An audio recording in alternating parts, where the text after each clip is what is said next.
This was the moment Joseph Ratzinger became Pope Benedict XVI, the spiritual leader of more than 1 billion Catholics worldwide.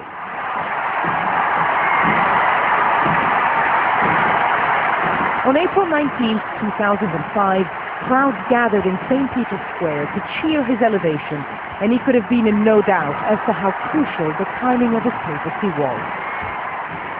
He followed in the footsteps of the most popular pope in living memory, John Paul II. The differences in style were obvious from the start, but ideologically the two men were very similar. Joseph Ratzinger was known for his hardline conservatism, and he had been head of the Congregation for the Doctrine of the Faith during Pope John Paul's papacy, which means he had been the driving force behind the doctrine. Benedict XVI was elected pope when he was 78. That's 20 years older than John Paul II was when he ascended to the papacy. Back in 2005, the cardinals chose Benedict because they wanted a period of continuation and stability. As it happens, he was pope during one of the most challenging times for the Catholic Church. The biggest test to face Pope Benedict was unquestionably the child abuse scandal.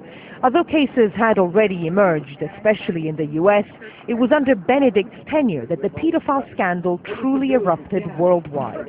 Thousands of cases, not just in the US, but in many other countries, including Ireland, Austria, Mexico, the Netherlands, and even the Pope's native Germany.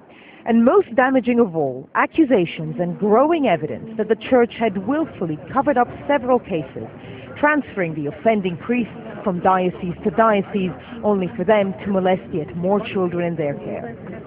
The Vatican's damage limitation exercise was too little, too late to mollify the global outcry. The Pope did apologize and often met victims of abuse at the hands of priests. Above all, I express my deep sorrow to the innocent victims of these unspeakable crimes, along with my hope that the power of Christ's grace, his sacrifice of reconciliation, will bring deep healing and peace to their lives. But some of the accusations were aimed at the Pope himself and his time as Archbishop of Munich. Questions arose over how much he'd known about cases of priest pedophiles reported in his own diocese. The Vatican called these allegations false and defamatory, but they did little to reassure Catholics that the Church had fought the evil of child abuse strenuously enough. In October 2011, the signs of age and the pressures of travel began to show.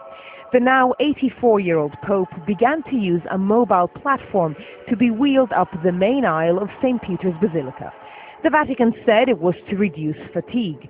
It would also avoid a repeat of the incident on Christmas Eve 2009 when a woman with psychiatric problems knocked the Pope down. The mobile platform was the first sign that Benedict XVI's strength was starting to decline. The word Catholic means universal, and that has been Pope Benedict's biggest challenge in an era of globalization, bringing together the values of a church that covers both liberal Western societies and more traditional ones in the developing world.